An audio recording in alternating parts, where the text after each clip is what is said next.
সাহাবীরা নামাজ ছাড়ে না, নামাজ পড়া আরম্ভ করেছেন। নামাজ কমপ্লিট করে তখন তাকে ধরলো, গ্রেফতার করলো। হযরত উমর রাদিয়াল্লাহু আনহু মদিনার সবচেয়ে বড় ডাক্তার এসে তখন ওষুধ দিলেন, কিন্তু ওষুধের ডোজ মুখে দিলে ওই ছিদ্র দিয়া বের হয়ে যায়।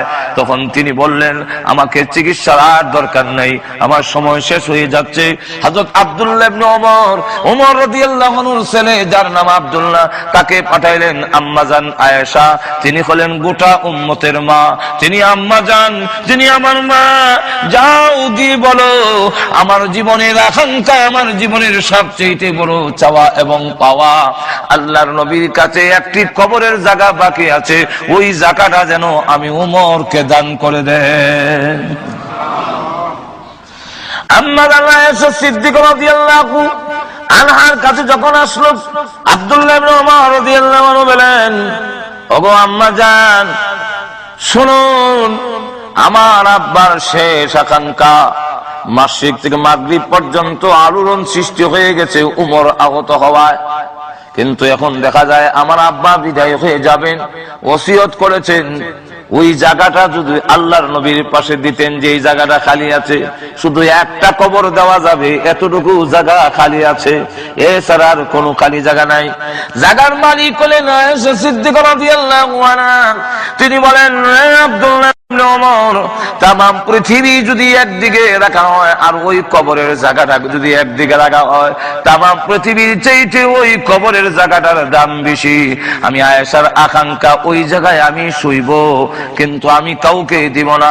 তোমার, আমি যদি তামাম পৃথিবীর মালিক হইতাম আর তোমার আব্বা দরখাস্ত করতেন তামাম পৃথিবী দিতে পারি, কিন্তু ওই জায়গা দিতে পারি না, যেহেতু আমি আয়েশার আকাঙ্ক্ষা, বিশ্ব নবীর পাশে আমি আয়েশা চিরদিনের জন্য শহীদ হব।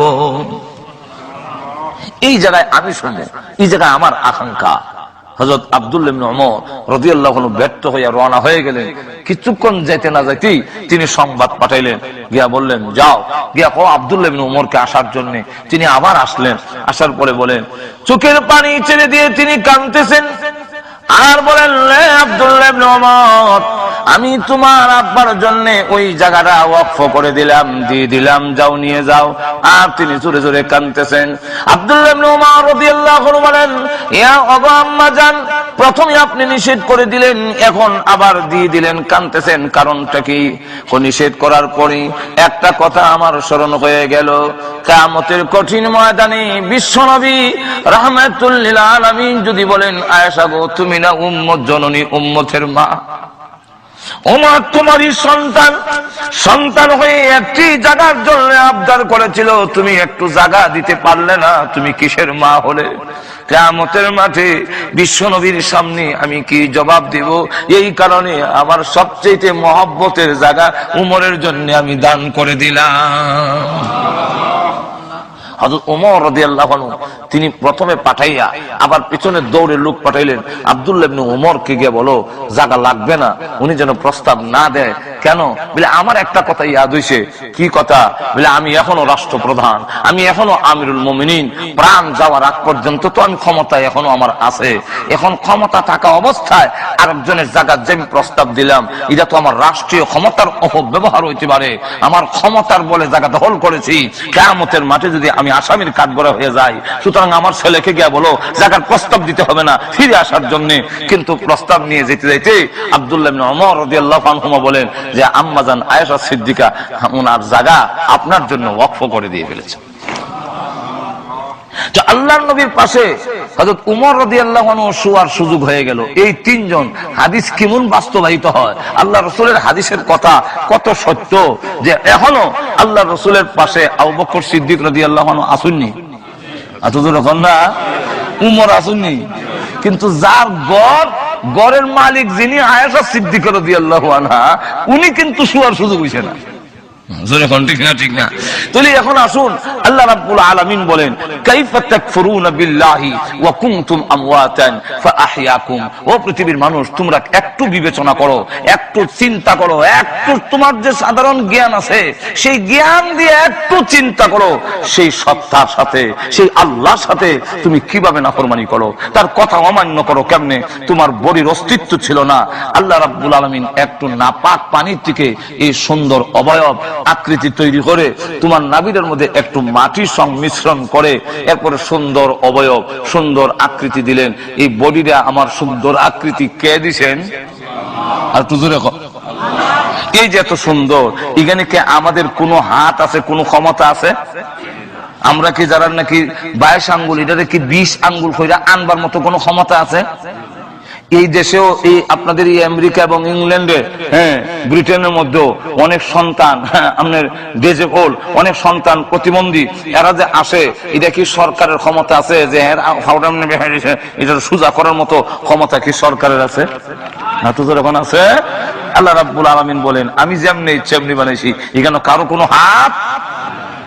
আল্লাহ নিজে বলেন هو الذي يصوركم في الأرحام كيف يشاء। আল্লাহ বলেন আমার যেমন ইচ্ছা এমন ভাবে তোমাদের বানিয়েছি, এখানে কারো কোনো হাত নাই। সুন্দর অবয়ব হইল, সুন্দর আকৃতি হইল, চোখ হইল, নাক হইল, কান হইল, সবকিছু সুন্দর গঠন প্রকৃতি হওয়ার পরে মার পেটের ভিতরে হইছে, এখন 4 মাস পর্যন্ত এটা মরা। এখন এই অবস্থায় যদি প্রাণ না দিয়া, রূহ না দিয়া আল্লাহ যদি আমাকে দুনিয়াতে পাঠিয়ে দিতেন, আমার এই বডির কি কোনো দাম ছিল? আর একটু জোরে কম। এমন বডি সন্তান কি দুনিয়াতে আয় না? আর জোরে কোন আসে না? মরা বাচ্চা হয় না? হাত আছে, হাওয়া আছে, খান আছে, নাক আছে, চোখ আছে, কল্লা আছে, ঠ্যাং আছে, সব আছে, কোনো দোষ নাই, সব অঙ্গ প্রত্যঙ্গ আছে, নাই খালি শুধু জান। এমন সন্তান কি দুনিয়াতে আইসে না? তো আইলে পরে অন্যর কথা বাদ দিলাম, মা বাবা যেই মা এত কষ্ট করলেন, 10 মাস পর্যন্ত 9 মাস পর্যন্ত গর্ভধারণ করলেন, এত কষ্ট করলেন, কিন্তু এই বাচ্চাটা কি মা এই কথা কয় যে আমার বাচ্চা ওগ্দ মরা, এটা ফ্রিজের মধ্যে রেখে দাও? বাবা এই কথা কয়নি যে দাও ফ্রিজের মধ্যে রেখে দাও, মাঝে মাঝে বছরে একবার সুমা দিমুনে, হুঙ্গা সুমা দিমুনে, একটু মায়া কর মনে। এই কথা কইয়া কি কোন সন্তানকে মা বাবা ফ্রিজের মধ্যে রাখে মরা বাচ্চা? আপনাদের এখন কেউ রাখে না, কোনো দাম নাই। এই পৃথিবীতে রোজানা যদি দুনিয়াতে আসতাম, তাহলে আমার মার কাছেও আমার কোনো দাম নাই, আমার বাবার কাছে কোনো দাম নাই, ফেরত দিলায় আবার মাটির তলে নিয়ে রেখা দেয়, নাই এই সন্তানের দরকার নাই। আল্লাহ রাব্বুল আলামিন বলেন ও পৃথিবীর নারী পুরুষ, ও পৃথিবীর মানব গোষ্ঠী, একটু বিবেচনা করো, তোমার জিন্দেগি যদি না থাকে তোমার কি দাম ছিল? সুন্দর বডি দিয়ে যদি পৃথিবীতে পাঠাইয়া দিতাম, তোমার মা তোমাকে গ্রহণ করতো না, আব্বা তোমাকে গ্রহণ করতো না। আমি আল্লাহ এত সুন্দর বডি তৈরি করে তার ভিতরে রূহ দিলাম, আত্মা দিলাম, প্রাণ দিলাম, জীবন দিলাম। যেই আল্লাহ তোমাকে জীবন দিল, এই আল্লাহর জীবন পাইয়া পৃথিবীতে এসে মহান আল্লাহকে তুমি কেমনে ভুলে গেলে? জোরে কোন ঠিক না? আমরা আল্লাহকে বলে গিয়েছি যে আল্লাহ রাব্বুল আলামিন আমাকে মাথা থেকে পা পর্যন্ত সুন্দর বডি দিয়ে, সুন্দর অবয়ব দিয়ে এর ভিতরে একটি জীবন দিলেন। জীবন নিয়ে পৃথিবীতে আসার পরে আল্লাহ আশ্চর্য শব্দ ব্যবহার করে বলেন কাইফা তাকফুরুনা বিল্লাহি ওয়া কুনতুম আমওয়াতান। এটা আল্লাহ রাব্বুল আলামিন তাজ্জুব শব্দ ব্যবহার করেছেন। কাইফা তাকফুরুনা, কিভাবে, কেমনে? যেমন আমরা কই ওই বেলা তুই তো আমেরিকা আসলে না রে, আমার হুয়া বানাইয়া তোরে আনছিলাম। ঠিক না? ঠিক না? আমার হুয়া বানাইয়া বেলা আমেরিকা আইলাম, আর আইয়া ওহন তুই আমার চিনোস না, মানুষ না, আমার এটা কেমনে রে, এটা কেমনে এইটা কেমনে করলে রে? জোরে কোন ঠিক না? ঠিক না? এটা যদি আপনি কইতারেন তাহলে আল্লাহ রাব্বুল আলামিন বলেন কাইফা তাকফুরুনা বিল্লাহি ওয়া কুনতুম আমওয়াতান। আল্লাহ রাব্বুল আলামিন বলেন কেমনে তুমি এমন জঘন্য অপরাধ করলে? তোর তো কোনো এই বডি ছিল, বডির ভিতরে আমি আল্লাহ যদি প্রাণ না দিতাম, জীবন যদি তোরে না দিতাম, তুই পৃথিবী গিয়া আলু বাতাস দেখার নসিব হইতো না, পৃথিবীতে গিয়া মা বাপ আত্মীয় স্বজন কেউ পাইতে না, তোমাকে ফেরত দিয়ে দিত।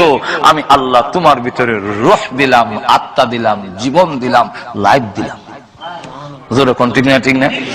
আহইয়াকুম, লাইফটা আবার এমন ভাবে দিলাম, অসুবিধা হইতাছে? তাহলে লক্ষ্য করে দেখেন,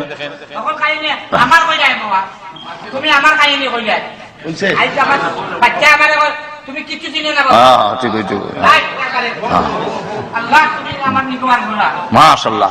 এখন লক্ষ্য করে দেখেন, আচ্ছা দেখেন চোখ খুললা নিতে পারবো নি? আচ্ছা একটু লক্ষ্য করে দেখেন না, মারতুন না। মানুষের অনেক সময় বিষের দুঃখ থাকলে সে জজবা বেশি আয় মাজুর এখন ঠিক কিনা এটা আপনি আরো জনের দুঃখ সময় হাসতা না মাজুর এখন ঠিক কিনা এবার তো দুঃখ পাইয়া কইতাছে আপনি যদি আবার এমন দুঃখ পাইন তখন বুঝবা এলিগা ইয়ে করতে না। তো এখন লক্ষ্য করে দেখেন আমার চোখ খুললে নেওয়ানের সম্ভাবনা একজনে যদি ডাকাইতে সুর ডাকাইতে ধরে আমার চোখ খুললে নিয়ে গিয়ে নিতার বুনি চোখ খুললে নিত না আপনার এইটা আশ্চর্য কথা কইলা চোখ খুললে নিত ডাকাইতে খুললে খুললে লই যাবো কি নেয় নাই রকম। আচ্ছা আমার ভিতরের কিডনি পর্যন্ত খুললে লইয়া যাবে যখন ঠিক না আল্লাহ রাব্বুল আলামিন রূহটাকে এমন ভাবে ভিতরে দিয়ে দিলেন নাইলে হাইজেক কইরা আমেরিকার পক্ষ থেকে রূহ হাইজেক করাইয়া মানুষে মারাইয়া রূহ আইনা বড় বড় লিডাররা হেরার একটা রূহ সাথে আরেকটা ফ্রিজ আইনা জমা করে রেখে দিব ইডার মিয়া শেষ হলে হিডাইনা লাগাই দিব এই কইরা 1000 বছর বাঁচবো আর মরতো না। আমার আল্লাহ আমার মহান আল্লাহ রাব্বুল আলামিন এমন ভাবে রূহটাকে ফিট করে দিলেন ভিতরে ভিতরে জীবনটাকে আমার দেহের ভিতরে মাথার থেকে নিয়ে পায়ের আঙ্গুল পর্যন্ত এমন কোন জায়গা নাই যেই জায়গার ভিতরে আল্লাহর রূহ দেয় নাই। রূহ আমার চুলের গুড়িতে আছে, রূহ আঙ্গুলের মাথাতে আছে, আমার পায়ের মধ্যে রূহ আছে। এই জন্য রূহ আছে বলে আঙ্গুল লড়ে, রূহ আছে বলেন ফাতি মারি, রূহ আছে বলে জিহ্বা নড়ে, সব জায়গায় রূহ। আল্লাহ বলেন এমন জায়গায় তোমার রূহটাকে আমি দেহের মধ্যে ফিট করে দিলাম পৃথিবীর কেউ কিয়ামতের আগে আইলে আমার কাছে আইতো, কিন্তু পৃথিবীর কেউ তোমার রূহ নিতে পারবে না। আমরা রূহ আজরাইলে অতীতে অনেক মানুষের নিছেনি, আমরা নিবনি তো তো বোঝা যায় নেওয়ানের মতো একটা কিছু একটু জোরে এখন না আসেনি। আজরাইলে যখন টান্ডা ছিলা রুল হয়ে যায় কিন্তু তো রুবির একটা আছে আজরাইলে তো পারে, কিন্তু বুশে নিতে পারবে না, ওবামা নিতে পারবে না, বাংলাদেশের প্রেসিডেন্ট নিতে পারবে না, ভারতের প্রেসিডেন্ট নিতে পারবে না, আবার ইংল্যান্ডের ব্রাউন তিনি নিতে পারবেন না, পৃথিবীর কেউ নিতে পারবে না। আল্লাহ বলেন আমি দিছি, আমি যেদিন আনবো এদিন কেউ ধরে রাখতে পারবে না, কিন্তু আমি রূহ দিছি পৃথিবীর কেউ হাইজেক করে ছিনতাই করে নিতে পারবে না। ঠিক না ঠিক না রূহ নিতে পারে না। তাহলে এখন চিন্তা করেন মাথার থেকে পা পর্যন্ত আল্লাহ বলেন এমন জায়গায় তোর রূহটা এমন ভাবে দিলাম, দুইটা জায়গার সাথে আবার সম্পর্ক রূহের বেশি। কয় জায়গায়? কিন্তু মাথার থেকে পা পর্যন্ত সকল জায়গায় রূহ মাত বুঝুননি, মাথার থেকে পা পর্যন্ত সব জায়গায় রূহ আছে, কিন্তু দুই জায়গার মধ্যে সম্পর্ক বেশি। কোন দুই জায়গা? একটা হলো মাথা আর একটা হলো বাম স্তনের এখানে এই জায়গাটা, এই দুইটা জায়গার মধ্যে রূহ সম্পর্ক বেশি। এই কারণে এই দুই জায়গায় আঘাত করলে মানুষ মারা যায়। বুঝাইতে পারছিনি?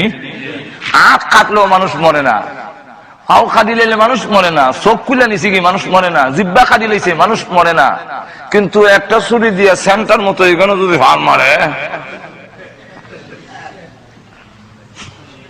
দুই জায়গার সাথে রূহর সম্পর্ক বেশি। আল্লাহ বলেন রূহটা কেন দিলাম? রূহটার জীবনটা এমন ভাবে দিলাম, কোন নাস্তিক যদি বলে, যারা আল্লাহর অস্তিত্ব বিশ্বাস করে না, তোমরা যদি এই কথা বুঝায় যে রূহ আল্লাহ নাই, তাহলে তাদেরকে জবাব দিবে তুমি কিভাবে? তাদেরকে দাঁত ভাঙ্গা জবাব দেওয়ার জন্য তোমার দেহের ভিতরে আমি আল্লাহ একটা রূহ দিলাম, মাথার থেকে পা পর্যন্ত সব জায়গায় রূহ আছে, কিন্তু আজ পর্যন্ত বিজ্ঞানের চরম উন্নতির যুগে রূহ কোথায় আছে কেউ উদ্ঘাটন করতে পারেনি। আল্লাহ বলেন আসমান থেকে জমিন পর্যন্ত প্রত্যেকটা মাখলুকের ভিতরে আমি মহান আল্লাহ আছি। মাথার থেকে পা পর্যন্ত রূহ যেমন আছে, আসমান থেকে জমিন পর্যন্ত সব মাখলুকের ভিতরে আরো যখন আসেনি। এখন রূহ যেমন আছে দেখানি জানা, যদি কেউ কয় বলে আল্লাহ বলেন রূহ যেমন দুই জায়গার সম্পর্ক বেশি, মাথা আর কলবে, আমি আল্লাহ সব জায়গায় আছি, কিন্তু দুই জায়গায় আমার সম্পর্ক বেশি, একটার নাম আরশ আর একটার নাম কুরসি। কোন সম্পর্ক বেশি? আরশ আর কুরসি। এখন আসুন, কেউ যদি বলে যে আল্লাহ নাই, তাহলে দেখি না কেন, তাহলে তার জবাব দিবেন কেমনে? কুরআন হাদিস কতখান শিখবেন গিয়া? তার জবাব দেওয়ার জন্য আল্লাহ বলেন দৃষ্টান্ত দিলাম রু দিয়ে দিলে। এক লোক কয়, এক টিচার স্কুলে পড়াইতেছে যে আল্লাহ নাই, মোল্লার কথা তোরা বিশ্বাস করিস, যদি আল্লাহ থাকতো তাহলে দেখি না কেন, ধরতে পাই না কেন, সইতে পাই না কেন, কোন জ্ঞানও পাই না। সুতরাং যে জিনিস দেখা যায় না এই জিনিস তোমরা বিশ্বাস করো না। তো ক্লাসের মধ্যে আবার কিছু ছেলেরা থাকে একটু ফোন দিত। ইগেনের মধ্যে এক মুসলমানের মৌলভী সাহেবের বাচ্চাও আছে। হ্যাঁ কয় সর্বনাশ, এখন সারে যে আমরা রিমা নষ্ট করিল। এমনি কই স্যার আপনি জিন্দা না মুর্দা? আমি তো মনে করছিলাম তুই ক্লাসের মধ্যে ফার্স্ট মানে প্রথম ছাত্র, ফার্স্ট ক্লাস, কথা বুঝেন, ভালো মেধাবী ছাত্র। তোর কথাই দিয়ে এখন বোঝা গেল বাতার গোবর ছাড়া আর কিছু নাই। বলে কেন স্যার? বলে আমারও তো হলে আমার রু আসেনি, রু না থাকলে আমি কেমনি মাটি দিয়ে হস না মাটি যে। বলে স্যার রু আছে আপনি বিশ্বাস করেন? বলে বিশ্বাস করি। বলে আপনি দেখছেন? বলে না আমিও দেখছি না। তাহলে আমরাও দেখছি না, আপনিও দেখছেন না, একটু রুটা বাইর করে টেবিলে রাখেন, এরপরে দেখে আপনারা বিশ্বাস করবেন। তখন টিচার কয় না রু দেখানো যায় না, রু এমনি বিশ্বাস করতে হয়, রু আছে, জান আছে, বিশ্বাস করতে হয়। বলে কেমনে? বলে আজ যে লড়ি দেখাস না, আমার চোখ যে ফাতিমারি দেখাস না, যেদিন থাকবে না একদম ফাতি মারবো না, হাত নড়বে না, পা নড়বে না, তখন বুঝবে রু আমার নাই, আমি মুগ্ধ হয়ে গেছি। তাহলে এত বড় আকাশ, এই পৃথিবী, বিশ্ব ব্রহ্মাণ্ড, চন্দ্র সূর্য দৈনিক চক্কর লাগাইতেছে, সবগুলো পরিচালিত হতেছে, এতগুলো দেখে কি আপনি আল্লাহ আছে বিশ্বাস করতে পারেন না?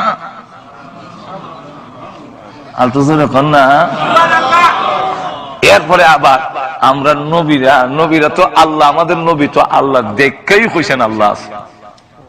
যেরকম ঠিক কিনে 1 লক্ষ বা 2 লক্ষ 24,000 পয়গম্বর আল্লাহ আছেন যে কইছেনি। একটু ধরে এখন নবীরা জীবনে কোনোদিন মিথ্যা কথা বলছে? এতগুলো নবীর কথাই কি আমরা বিশ্বাস করতাম পারি না আল্লাহ আছে? একটু ধরে এখন না। একবার ঢাকার বিশ্ববিদ্যালয়ে পড়ায়, ওই সব কই দেয়, তো প্রিন্সিপাল যে উনি আবার আল্লাহর অস্তিত্ব বিশ্বাস করে, উনি শুনিলেছি, শুনে প্রফেসর ডেকে নিয়েছেন। আমাদের বিশ্ববিদ্যালয়ের ড্রেন যে সাফ করে সুইফার, এই বেটা বলে আপনার বাপ খাবো চোরা। এত বড় স্পর্ধা আপনার প্রিন্সিপাল, এই জন্য মুখ দিয়ে জানবে তা বলবেন।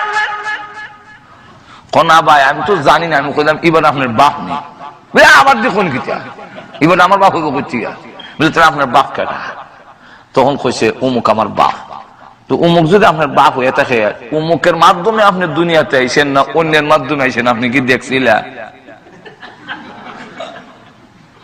না আপনি কেমনে বুঝলাম উনি যে আপনার বাপ? এবার তুই তো পারে না আমার মা কইছে। কে কইছে?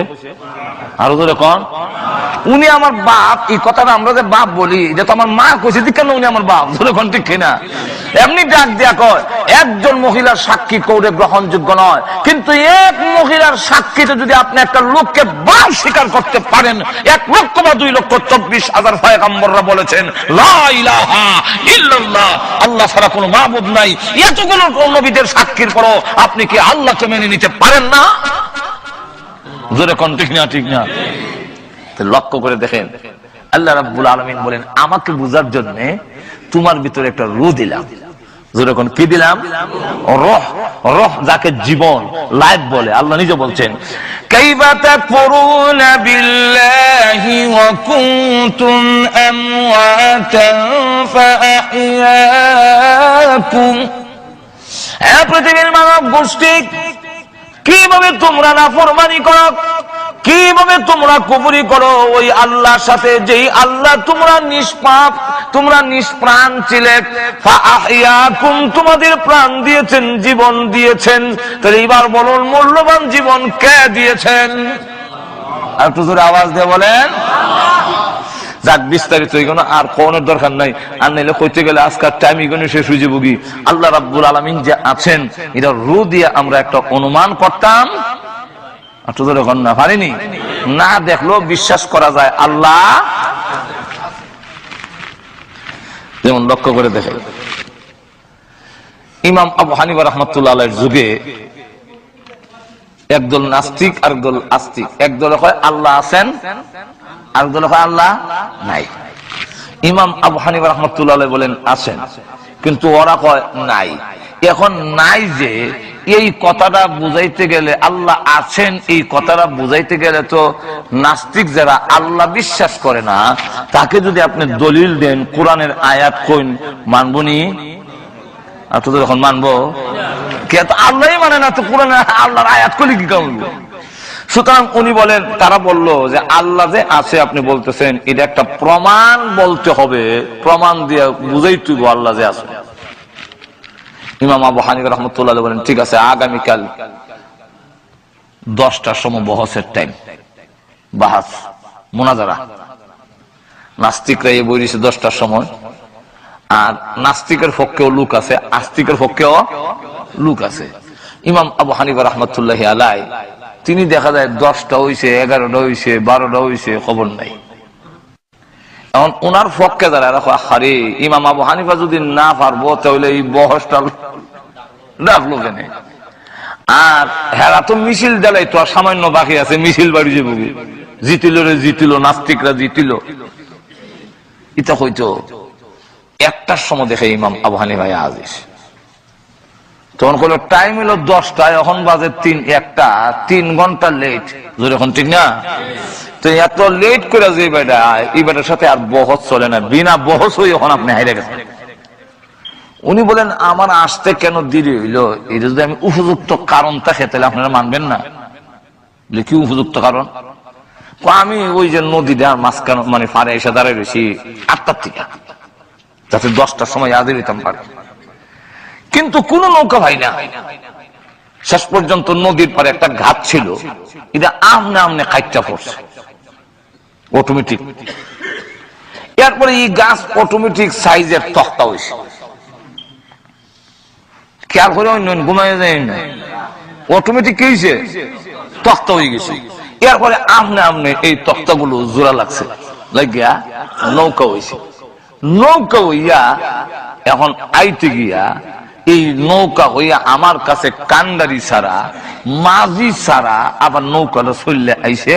এরপর আমি নৌকা উঠতে বসি, ইফার আইসি, এই গাছ কাটটা তক্তা হইয়া জোড়া লাগিয়া নৌকা হইতে হইতে 3 ঘন্টা লেট হইছে, এই জন্য আমি ক্ষমা প্রার্থী।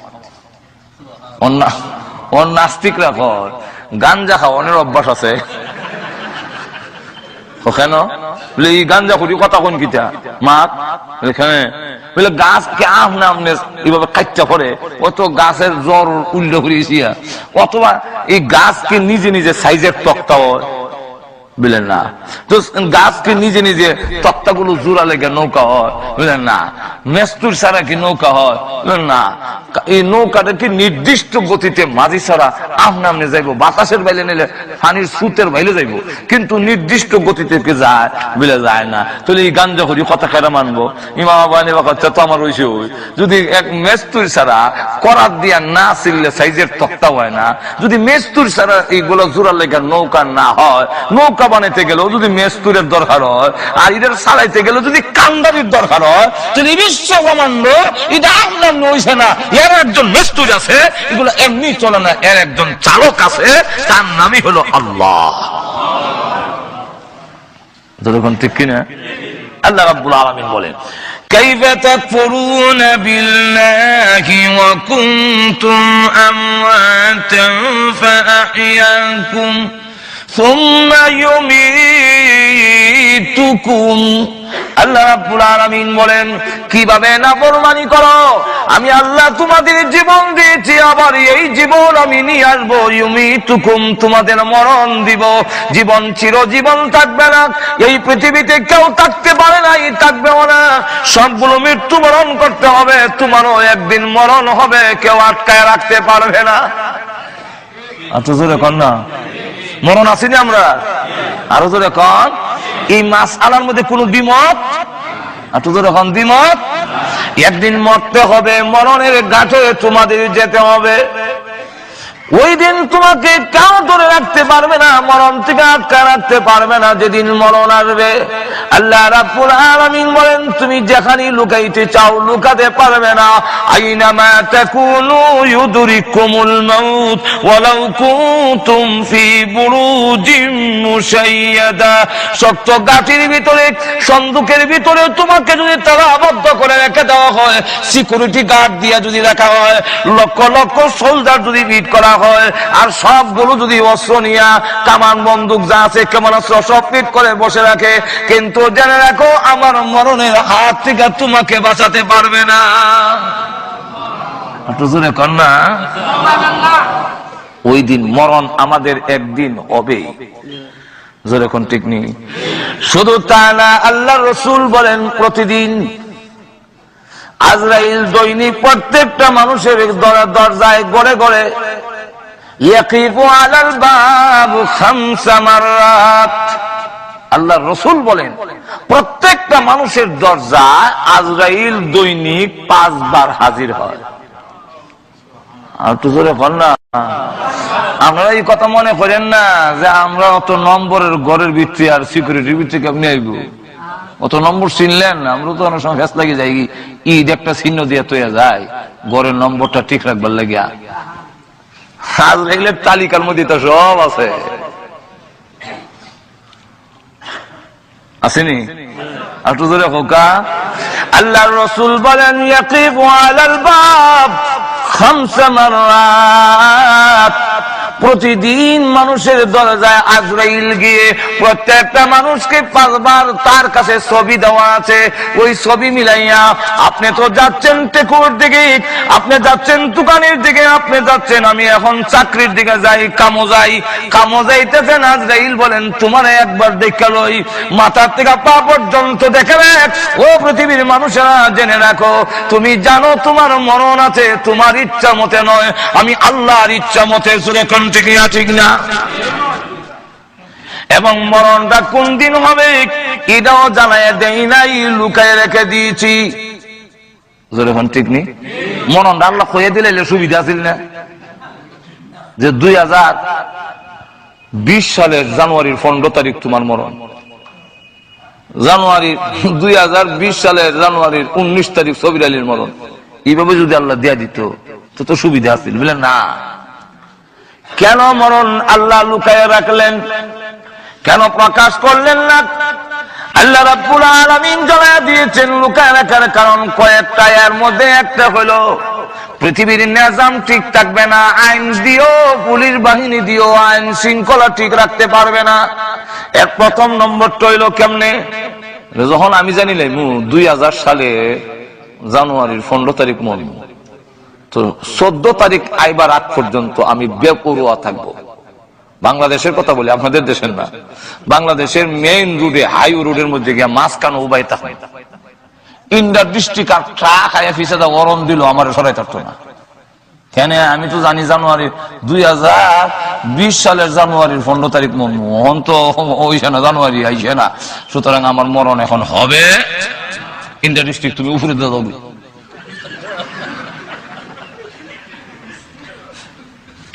আর এমনি মানুষ মরণ যেহেতু জানা নাই, বাংলাদেশে গেলে একটা সিএনজি যদি হিসেবে দেয় খালি মরণ দেয়, ফাল দিয়ে নিশে বলে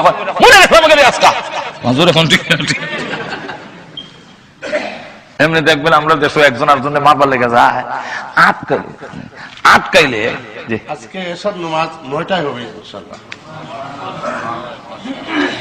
আপনারা কি নারাজ হচ্ছেন না?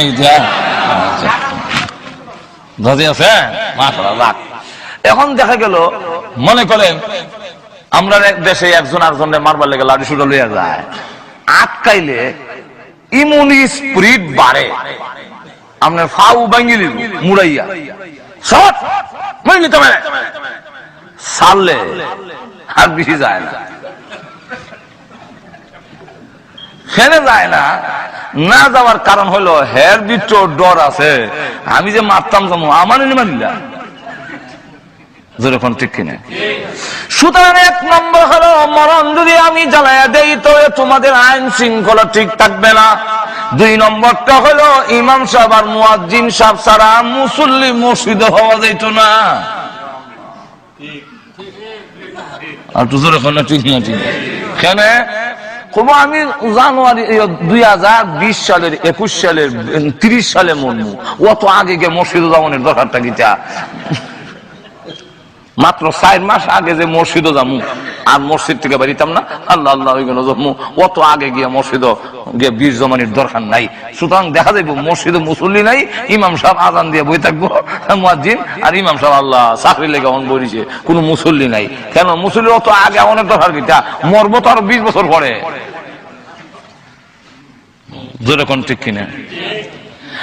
আর যেহেতু এখন এই মাহফিলে বসা অবস্থায় মরণের সম্ভাবনা আসেনি, প্রত্যেক দিন আমরা একবার মরিনি। আল্লাহুম্মা বিসমিকা দোয়াটা হয় না দেখি, আমুতু ওয়া আহইয়া।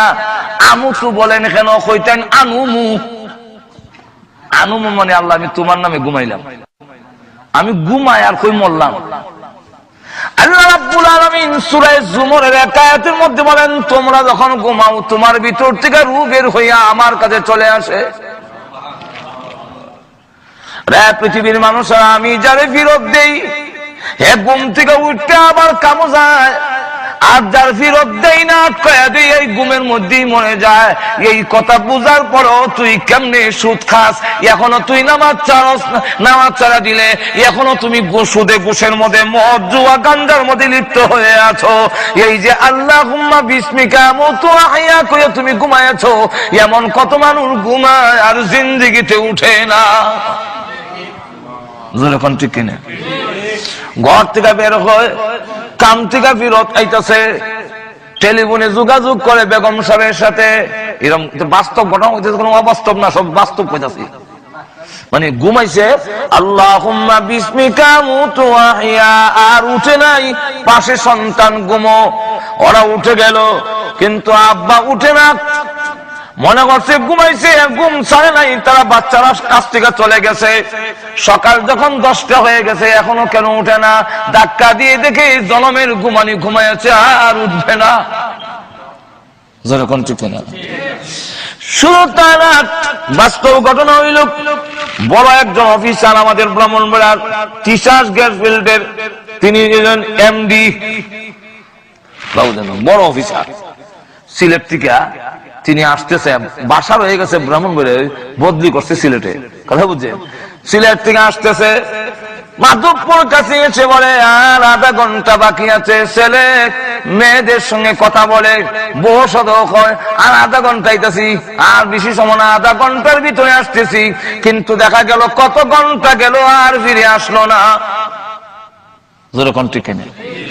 লক্ষ্য করে দেখুন, একজন মন্ত্রী হইয়া, অর্থমন্ত্রী হওয়ার পরেও সিলেট থেকে রওনা দিয়েছে, দেখা যাবে গন্তব্যস্থানে যাওয়া হলো না, ব্রাহ্মণবাড়িয়া পার হতে পারলো না। একটু জোরে কর না। ও মানুষ, এরপরও কি শিক্ষা গ্রহণ করবে না? কাইফা তাকফুরুনা বিল্লাহ, আল্লাহর সাথে নাফরমানি কেমনে করো? তোমরা যে ঘুমাও, এই ঘুম জীবনের শেষ ঘুম, ঠেকুয়াতে যাইতেছ, এটা হয়তো তোমার জীবনের শেষ যাওয়া, আর গড়ে আসবে না। মসজিদের ওয়ালা দিয়েছে, বাস্তব ঘটনা আমি ওয়াজ করতেছি, শ্রোতা হইয়া শুনতেছেন। মসজিদে ঢুকছে মসজিদের ভিতরে, আর বাসায় ফিরে যেতে পারলো না, মসজিদ থেকে লাশ হইয়া বের হলো। ওয়াজ করতেছেন, বক্তা ওয়াজ শেষ করতে পারে নাই, ওয়াজের ভিতরে বিদায় হয়ে গেল। এই কথা জানার পরেও তুমি কেমনে নাফরমানি করো?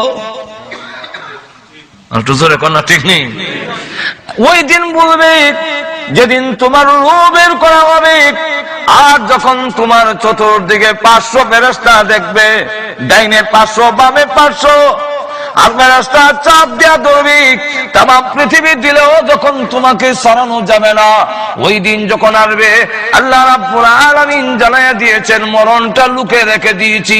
কেন লুকায় রাখলাম রে বান্দা? 24 ঘন্টা যেন তুমি ইবাদত বন্দেগে লিপ্ত রাখতে পারো।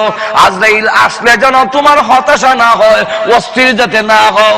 দুনিয়া থেকে বিদায় হওয়ার সময় যদি প্রস্তুত থাকতে পারো, আজকে মরবো কালকে মরবো, আমি সুদ খাবো না, আমি ঘুষ খাবো না, আমি মদ পান করবো না। কেন করবি না? বলে আমি আখিরাতের যাত্রী, আমি পরকালের দিকে রওনা দিয়েছি, আমি এখন সুদ খাবো না, ঘুষ খাবো না, এই অবস্থায় নামাজ ছাড়বো না, বেপরদা হবো না। এইভাবে যদি তুমি কমপ্লিট রেডি থাকতে পারো, আজরাইল যেদিন আসবে হাসতে হাসতে দুনিয়া থেকে তুমি বিদায় হয়ে যাবে। আর যদি প্রস্তুত না থাকো, হযরত বিলাল রাদিয়াল্লাহু আনহুকে বলবো, হযরত বিলাল রাদিয়াল্লাহু আনহুর সামনে আজরাইল আসছে, এসে বলতেছে আসসালামু আলাইকুম ইয়া বিলাল। সুবহানাল্লাহ বলবেন না? ও বিলাল।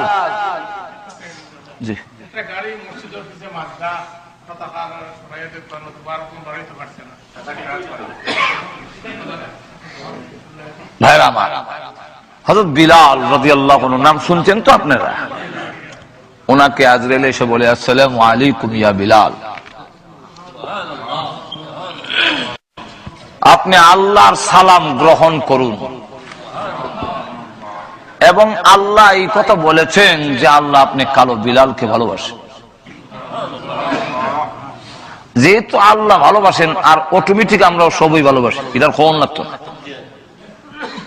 তবে যদি কথা বলেন যে আল্লাহ যখন ভালোবাসে তুমি আগামী বছর আইও, যাও গিয়ে, এটা হইতো না। ভালোবাসার বিনিময় কোনো প্রতিদান দিতে পারবো না, রেডি হয়ে।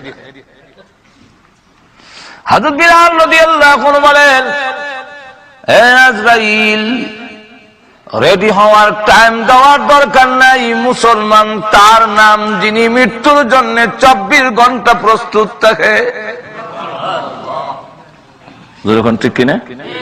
আমরা টুপি মাথার দিছি, দাড়ি রাখছি, পাঞ্জাবি লাগাইছি, মসজিদ আই, সুদ খাই না, ঘুষ খাই না, আল্লাহরে ডরাই। এটার অর্থ কি?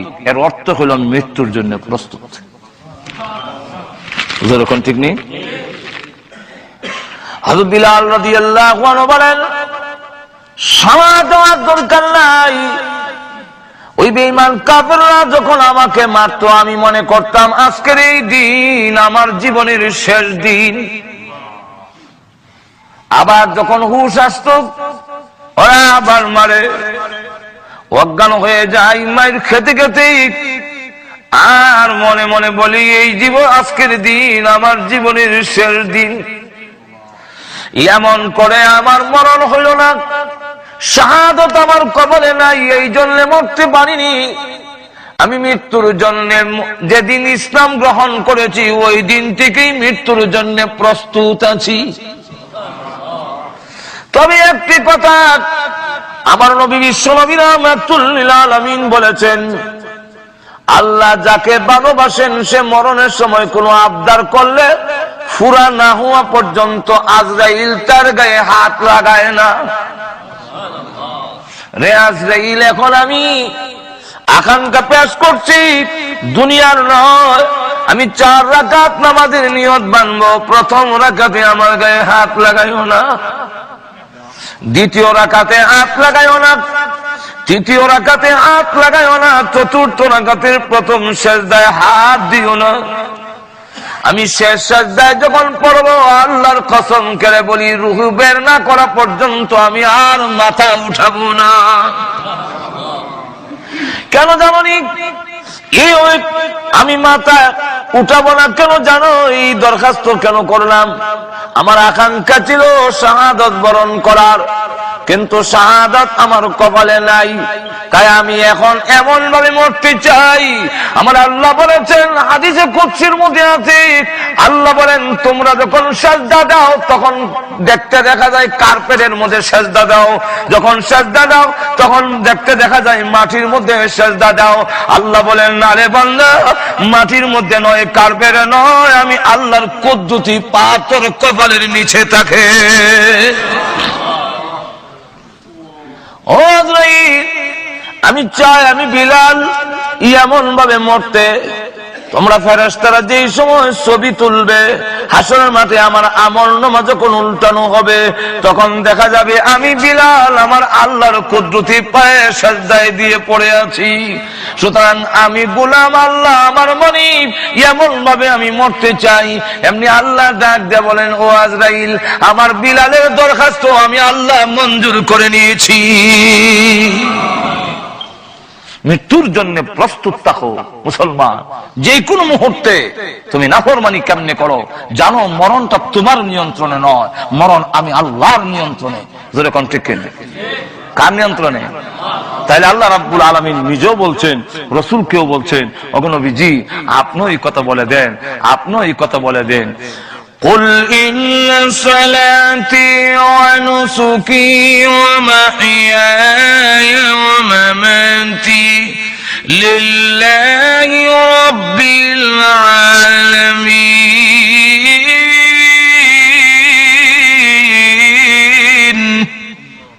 হে রাসূল আপনি বলে দিন, আমার নামাজ, আমার কুরবানি, আমার জীবন, আমার মরণ ওই আল্লাহর জন্য, যিনি তামাম জগতের পালনেওয়ালা। আসিনি কোরআন আয়াত? একটু জোরে বলেন। আল্লাহ রাব্বুল আলামিন বলছেন, লম্বা করার সময় নাই, সুযোগ নাই। আল্লাহ রাব্বুল আলামিন বলেন, ইউমিতুকুম, আমি আল্লাহ তোমাদের মরণ দিব, আমরা আল্লাহর দরবারে যাইতেই হবে। একটু জোরে কর, যাব না যাইতাছি? দেখছেন, এর লাগে তো আমরা এই দশা। আমরা মনে করি জামু, আল্লাহর দরবারে জামু না, যাইতেছি। আমরা যত সময় যাইতেছে অত আল্লাহর দিকে যাইতেছি না জামু। জামু কথাটা বোঝা যায় ভবিষ্যৎ, এখন না, জামু সময়। আর যাইতেছি বোঝা যায় এখন থেকে যাইতেছি, সুতরাং এখন থেকে রেডি হও। আরো জোরে এখন ঠিক কিনা? সিলেট দিয়ে উদাহরণ দিই তো বুঝবেন বালা। দেখুন সিলেট দিয়া, কারণ আমি তো বক্তা হইলাম বাংলাদেশে, তো আমেরিকার এক্সাম্পল দিলে তো কামইতো না। আর সব এক্সাম্পল তো আমি এখান থেকে দেওয়া সম্ভব না, যে সময় আমেরিকান ওই সময় আবার আমেরিকার। তো বাংলাদেশ থেকে আইছি, সব এক্সাম্পল বাংলাদেশের।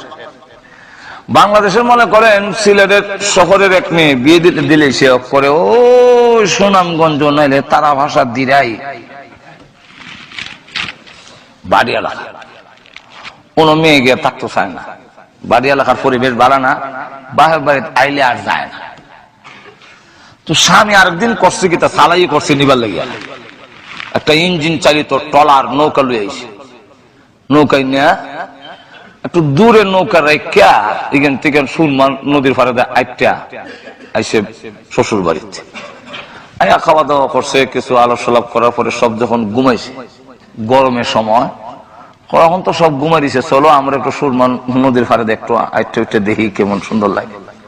ওটা হইয়া ঘর থেকে বাইর করিয়া ওয়াইশা, ওয়াইশা মানে সিলেটের ভাষা হইলো ওয়াইশা, আর আমরা আলগি দিয়া, আলগি দিয়ে না নৌকা তুলে নিয়েছি।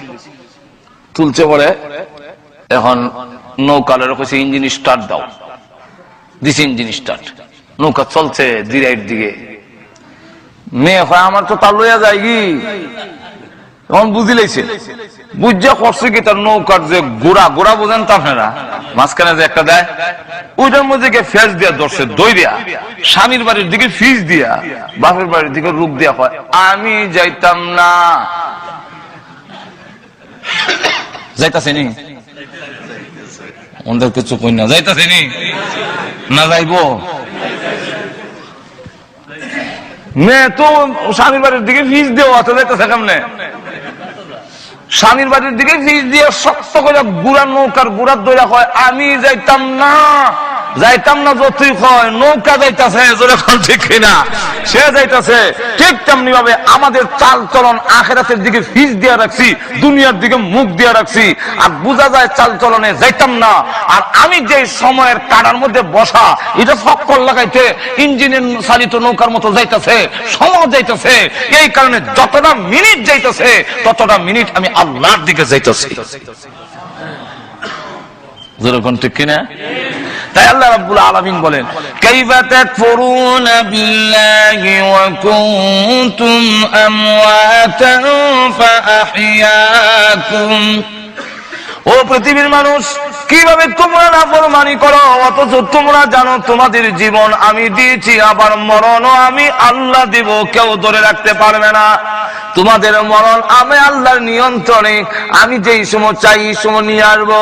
সুম্মা ইউমিতুকুম, মরণ হবে, ওই মরণের সময় তখন বুঝবে দুনিয়ার কেউ তোমার আপন নয়।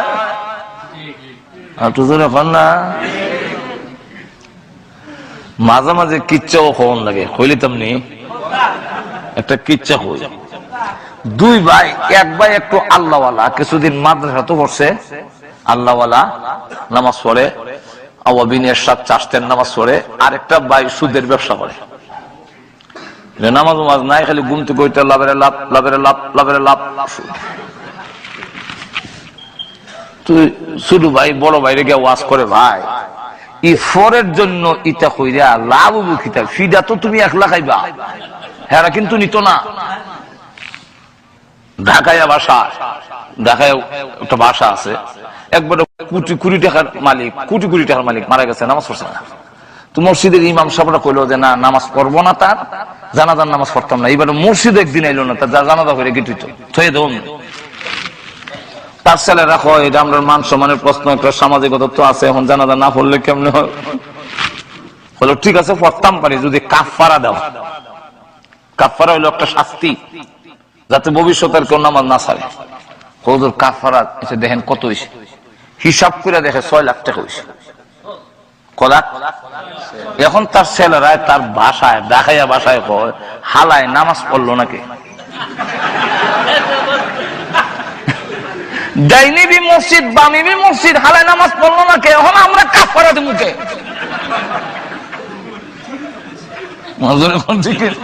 বাসার থেকে বাইরে ডাইনো মসজিদ আছে, ডাইনিবি মসজিদ, বামিবি মসজিদ, হালায় নামাজ, হালাইটা তার বাসা হই, হালায় নামাজ পড়লো নাকি?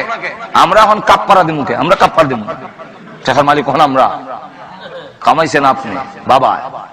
এখন দম যাওয়ার সাথে সাথে ছেলেরা মালিক হয়ে গেছে, আপনার কাপ্পারাও দিবে না। যেরকম ঠিক কিনা? তো ছোট ভাই অসুবিধা হইতেছে আপনাদের, ছোট ভাই বড় ভাইরে বুঝাই, দেখো ইটা কইরা অট্টালিকা করবা, করলে লাভ হইব কিটা? তুমি একলা ফিডা খাইবা, গুনার ফিডাটা কিন্তু তুমি একলা খাইবা, কেউ নিত না, বউ নিত না, কুড়িও নিত না, কুয়াও নিত না, কেউ নিত না, ফিডাটা একলা খাওয়ান লাগবো। আর বুক করবো তোমার জিনিস সকলে, তোমার বন্ধকে নাই 100 টাকা, 5.5 হাত কাপড় আছে, আর কিছু নেই। তো হে বেটা তো পয়সার দাম দাঁত ফিরে রয়েছে, এই ওয়াজ তো তার গুসা লাগে, দাঁত ফলে দিব, ওয়াজ করার জায়গা পাস না। আমি আমার বউ বাচ্চার জন্য, মা বাপের জন্য করি, আর তুই হস ফরের লেগে করি, তুই মূল্য হইয়া ফরের লেগে করছি, কফর কেউ আপন নয়। একদিন, 2 দিন, 3 দিন যখন ওয়াজ করছে, একদিন কয়, তুই আমার বুঝাইতে পারবি নি ফর কেমনে?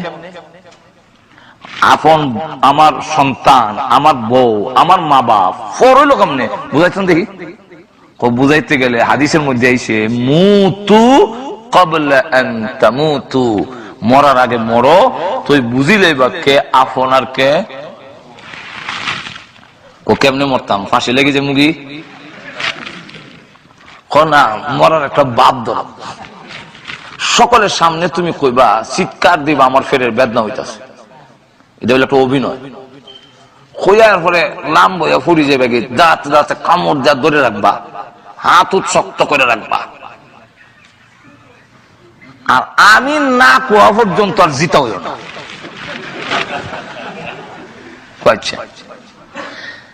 হঠাৎ করে হ্যাঁ অভিনয় করে বেড়া পড়ে গেছে, দাঁত কামড় দিয়া শ্বাস ফালায় না। এখন তো সবে ডাক্তার ডুক্তার আইনা লাগায়, কবিরাজ লাগায়, কোনো কাম হয় না। কেন কাম হয় না? হ্যাঁ বেটা তো রোগই নাই, ঠিক না? এখন আব্বা কান্দে, আল্লাহ সিরিয়াল তো আমার আসিল, আমার ফুয়ারে নিলা কেনে। মায় কান্দে, আল্লাহ আমার ছেলেরে না নিয়ে যদি আমার নিতা কত ভালো আসিল। বউ কান্দে, সোনার জীবন বিফলে গো, সোনার জীবন বিফলে, সোনার জীবন বিফলে। ছেলেরাও কান্দে, সবে কান্দে। তার কাছে গিয়া কয় তুই যে এত খালি মসজিদে গিয়া আওয়াবিন একসাথ চাষতের নামাজ আর জিকির আজকাল করো, মাদারাত করলে কোনো দোয়া খালাম শিখছ না, একটা কুদেস না। এখন দোয়া তো শিখছি, খুব গরম দোয়া আমার কাছে আছে, লাগা গরম দোয়া। এমনি একটা হু দিছে দিয়ে কে দোয়া করবো? বেদনা তো আমার আতয়ে করছে, ব্যথা বেদনা এখন আমার আতয়ে করছে। যার উপরে ফেলামু ওই মরবো। তবে মরার সম্ভাবনা আছে, মরতেও পারে নাও মরতে পারে, মরার সম্ভাবনাটা বেশি। আর বায়ু উঠে যাবে, তোর দোয়া তো আসলে গরম, গরম হয় কইও। এখন আব্বা আমার আত্মার বেশি সময় রাখতাম পারতাম না। আব্বারে ওয়াজ করে, আব্বা এই পৃথিবীতে আকাশের নিচে জমিনের উপরে আপনার চাইতে দরদি সন্তানের জন্য পুরুষের মধ্যে আর কেউ নাই। পুরুষের মধ্যে বাবা হইল সবচেয়ে বেশি দরদি। আপনি বলছিলেন সিরিয়াল আপনার, এখন আপনার উপরে ফেলাই দেই, মরতেও পারেন নাও মরতে পারেন, তবে মরার সম্ভাবনা বেশি। এমনি আব্বা চকুল দেখ, একটা মরে ইডুই বালা, আর একটা মরে লাভ নাই। হায়াত না থাকলে কিন্তু তুমি জোরে রেখা দিলে বা। এখন আপনারা কি মনে করেন বাপ কি বেদনা নিতে রাজি হইছে? আর একটু জোরে কন। আর সুদকুটটা ঘুমাইয়া শুনতাছেনি। আল্লাহ নবী সালামিক রাহমাতুল লিল আলামিন পৃথিবী থেকে যেদিন বিদায় হয়ে যাবে, আম্মা জানা আয়েশা বলেন চাদর দিয়ে নবীজিকে আবৃত করে ডেকে রেখেছি। হঠাৎ করে আমি তাকায় দেখি আল্লাহ নবী চাদরের ভিতরে একটা হাত একবার গোটায়, হাতটা আবার লম্বা করেন, পা এভাবে গোটায় আবার পা লম্বা করেন। যে আমরা খিঁচুনি যে শুরু হয়, সাকরাত আরম্ভ হবার সময় দেখবেন এমন কিছু টানা আসা শুরু হয়। আমরা ঘুমো ধরলেছে না এটা। আম্মা জানা আয়েশা বলেন আমি আপনি বিশ্ব নবীর শরীর মোবারক থেকে চাদরটা একটু উঠালাম। কেন এমন শুরু করে দিয়েছেন? নিষ্পাপ নবী, আল্লাহর নবী মাসুম, আল্লাহর নবী বিশ্ব নবী যিনি, উনি হলেন আল্লাহর পরে ওনার সম্মান তামাম পৃথিবীর ঊর্ধ্বে কারো সাথে তুলনা হয় না, এর মধ্যে কোনো সন্দেহ নাই। কিন্তু লক্ষ্য করে দেখুন আম্মা জানা আয়েশা সিদ্দিকা রাদিয়াল্লাহু আনহা বলেন পৃথিবীর মানুষেরা রে, আমার ধারণা পাল্টে গেল।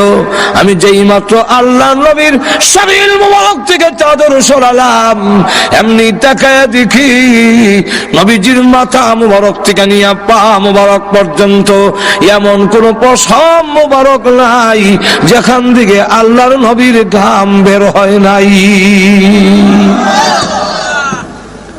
আমার ধারণা পাল্টে গেল।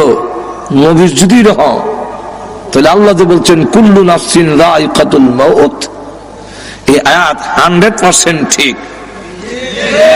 একটু জোরে কর না। হঠাৎ করে নবীজি ডেকে বলেন,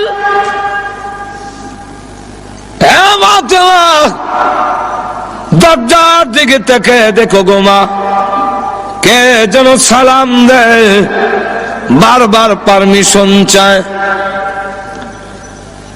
হযরত ফাতেমা রাদিয়াল্লাহু আনহা দরজার দিকে তাকালেন। আজরাইল তো দেখা যাওয়ার কথা না। আমি আমার আব্বার কাছে বসে থাকলে তিনি যদি বলেন আমি কি দেখবো নাকি? আজরাইল দেখা যায় না, কিন্তু আল্লাহ রাব্বুল আলামিন বলে দিলেন, হ্যাঁ আল্লাহর প্রকাশিত হয়ে যাও আমার ফাতেমার সামনে, আর না হয় আমার নবীর কথাটা মিথ্যা হয়ে যাবে। হযরত ফাতেমা রাদিয়াল্লাহু আনহা দরজার দিকে তাকায়া বলেন, আব্বা, এমন একজন মানুষ দরজার সামনে দাঁড়ায় আছে আব্বা গো, যার বডি, যার সুরত মক্কা মদিনার কারো সঙ্গে কোনো মিল নাই, দুনিয়ার কারো সঙ্গে মিল হবে না, এমন বড় আকৃতি, পা মাথা অনেক বড়, আর সমস্ত শরীর কাপড় দিয়া ঢাকা, দুইটা চোখ বড় বড় অগ্নিলোকার মতো। আল্লাহর নবী কেমন আব্বা জান, এমন আকারের মানুষ আমার জিন্দেগিতে কোনোদিন দেখিনি। আল্লাহর নবীর মাথা মুবারকে ব্যথা, বুকে ব্যথা, তারপরও উনি বহু কষ্টে দরজার দিকে তাকিয়ে বললেন, মা হাযা মালাকুল মউত হাযা হাজিমুল লাজ্জাত ইয়ানিল মউত। তিনি হলেন আজরাইল, মালাকুল মউত, তিনি হলেন দুনিয়ার সমস্ত স্বাদ কর্তনকারী, যিনি দুনিয়ার সমস্ত স্বাদ মজা কেটে দেয়, সেই আজরাইল গোমা হাজির হয়েছে। হযরত ফাতেমা রাদিয়াল্লাহু আনহা বলেন, ওগো আব্বা জান, এই মুহূর্তে কেন তিনি আসলেন? কয়েক সপ্তাহ ধরে আপনি অসুস্থ, এই মুহূর্তে কেন এসেছেন? আমার বুঝবার বাকি নাই, আপনাকে নেওয়ার জন্য এসেছেন। না, পারমিশন দিব না, অনুমতি দেওয়া হবে না আপনার এই ঘরে ঢোকার জন্য। হ্যাঁ আব্বা, আপনি পৃথিবী থেকে বিদায় হয়ে গেলে আমি কোথায় যাব? কার কাছে দুঃখ প্রকাশ করব? হাসান হুসাইন কার কাছে গিয়া প্রবোধ নেবে? না, পারমিশন দিব না। আল্লাহর নবী রেখে বলেন, ও ফাতেমা, দরজা বন্ধ করে রাখতে পারো, কিন্তু জেনে রাখো আজরাইলকে ফিরায় রাখা সম্ভব নয়। মাগো, কারো পারমিশন নেয় না, কারো ঢোকার জন্য আজরাইল অনুমতি নেয় না। এটা আমার সম্মান, এটা আমার মর্যাদা, আমার অনুমতি নিয়ে ঢুকতে চায়। অনুমতি যদি না দাও, সে কিন্তু অনুমতি ছাড়া ঢোকার পারমিশন তাকে আল্লাহ দিয়ে রেখেছেন। সুতরাং পারমিশন দিয়ে দাও, অনুমতি দিয়ে দাও, জানায়া দাও আমি বলেছি ঘরে ঢোকার জন্য। আজরাইলকে যখন অনুমতি দেওয়া হলো, তিনি এসে বলেন, আসসালাতু ওয়াসসালামু আলাইকা ইয়া রাসূলুল্লাহ, আল্লাহ আমাকে পাঠিয়েছেন, আপনি যদি যেতে চান গো আপনাকে নিয়ে যাব, থাকতে যদি চান আল্লাহ হায়াত বাড়ায়া দিবে, কোনটা করবেন? আল্লাহর নবী বলেন, তুমি অপেক্ষা করো, যাব কি যাব না এখন বলবো না, হাত্তা ইয়াতিয়ানি জিবরাইল, জিবরাইল আমার কাছে আসার আগ পর্যন্ত তুমি অপেক্ষা করো। জিবরাইল আসার পরে আল্লাহর নবী রেখে বলেন, জিবরাইল, আজরাইল বলে আমার নাকি যাওয়ার সময় হয়ে গেছে, তোমার মতামত কি? জিবরাইল আলাইহিস সালাতু ওয়াস সালাম তখন কোরআন শরীফের একটি আয়াত তিনি পড়লেন, ইন্নাকা মাইয়িতুন ওয়া ইন্নাহুম মাইয়িতুন। ওগো নবী, আল্লাহ আগেই বলেছেন আপনিও মরণশীল, তারাও, আপনার দুশমনরাও। আমার মা বুঝুনি কেন জানি, ঠিক আছে, হা না কন না কেন? রাসূলকে বলতেছেন ইন্নাকা মাইয়িতুন ওয়া ইন্নাহুম মাইয়িতুন, আপনিও মরণশীল, আপনার দুশমনরাও মরণশীল। আল্লাহর নবী বুঝে ফেললেন জিবরাইল ইঙ্গিত দিয়েছে চলে যাওয়ার জন্য।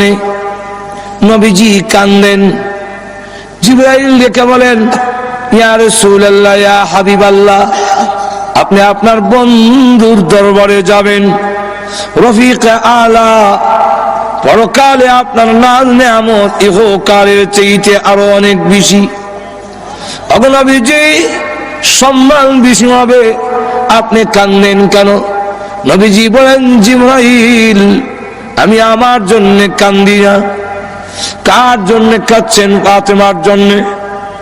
ফাতেমাকে আল্লাহ আগেই তো আপনার মধ্যে সুসংবাদ দিয়েছেন, জান্নাতের সর্দারনি হবে। নবীজি বলেন, না, আমি ফাতেমার জন্য কান্দি না, হাসান হোসেনের জন্য কান্দেন। হাসান হুসাইনকে সুসংবাদ দেওয়া হয়েছে তারা জান্নাতের যুবকদের লিডার হবে। নবীজি বলেন না, হাসান হুসেনের জন্য কান্দি না, কান্দি আমার গুনাহগার উম্মতের জন্য। জিবরাইল বলেন, হুজুর উম্মতের জন্য কান্দার দরকার নাই। ওগো নবীজি আপনি কেন কান্দেন? আপনার উম্মতের নাম ঠিকানা সহ সবগুলো আপনার রওজাতে পৌঁছাইয়া দেওয়া হবে। নবী যাওয়ার দরকার হয় না, বিশ্ব নবী কোথাও যাওয়ার প্রয়োজন নাই, দুরূদ আর সালাম আনার জন্য নবী যাওয়ার দরকার নাই। কারণ নবী কেন নিবেন, নবী কেন আসবেন? আমার ডাকে নবী আসবেন। যদি আমি দামি হই তাহলে আমার ডাকে আরেকজন আসবে। ঠিক কিনা? হুজুর যদি ডাক দেখে এদিকে আইব, এখন কি আপনারা কইবেন হুজুর এদিকে?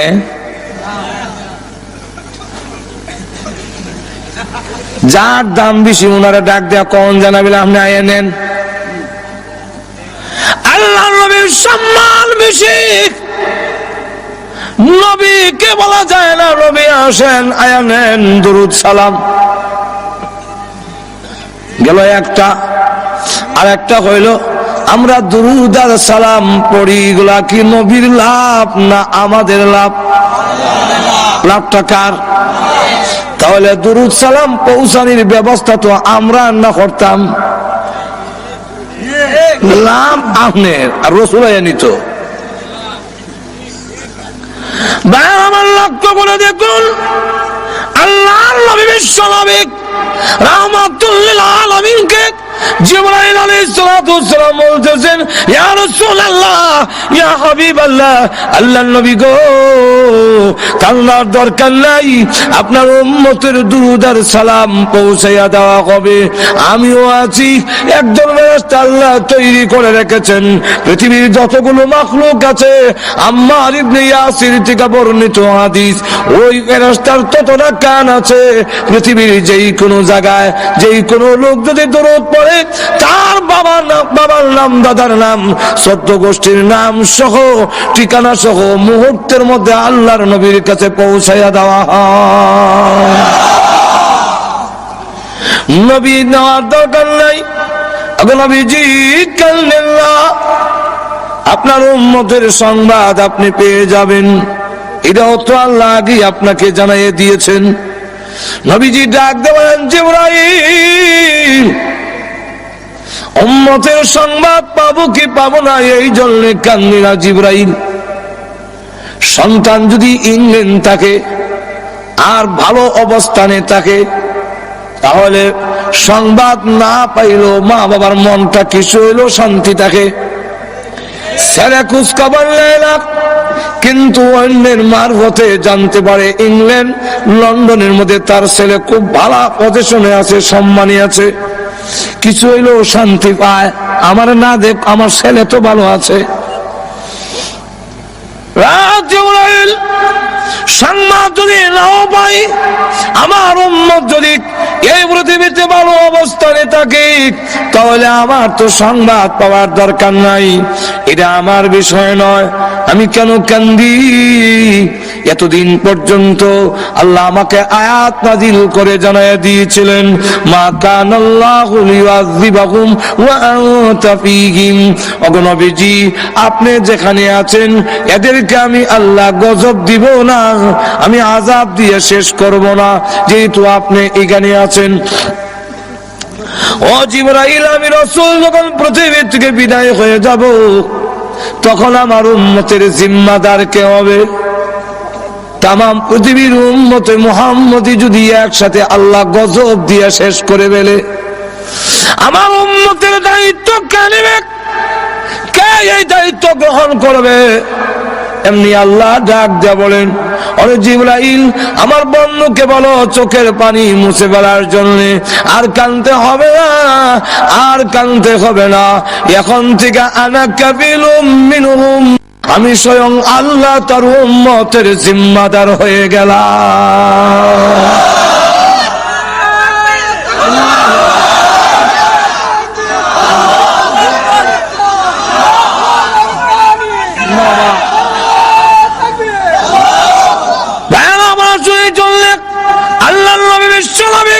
রাহমাতুল লিল আলামিন তখন ডাক দিয়া বলেন, ওরে জিবরাইল আজরাইল, এবার আমার রূহ তুমি বের করো। এমনি জিবরাইল আজরাইল যখন নবীজির সিনা মুবারকে হাত রাখলেন, ফি কবজির রূহিহি, রাসূলের রূহ মুবারক কবজ করবেন। আল্লাহর নবী জিজ্ঞাসা করেন, আজরাইল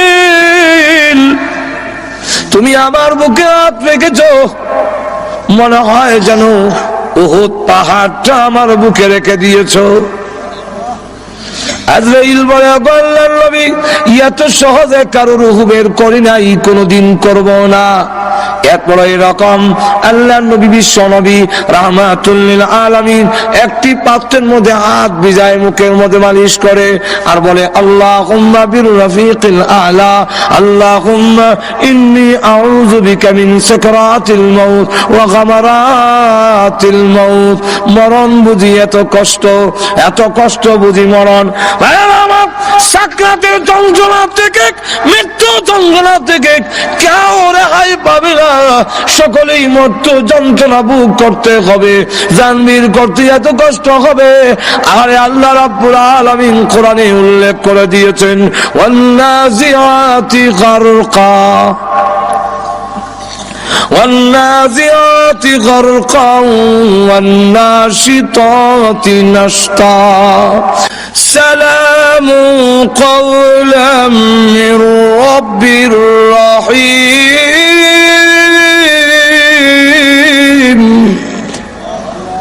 আমার পক্ষ থেকে আমার বন্দারে সালামটা দিয়ে দিও। ফেরেশতারা যখন মুমিন ইমানদারের কানে, আমরা যাতার দর্শটি কই, যখন কানে কয় আল্লাহ তোমারে সালাম দিছে, কে সালাম দিছে? আরো জোরে কম, আল্লাহ সালাম। জান্নাত তুল্লা তো দেখো, ওই যে বাগান দেখো নি বুঝলে, এখানে তোমার আল্লাহর সাথে তোমার প্রেমিকার সাথে দেখা হইবে, যাইতা আটু জোরে কন না।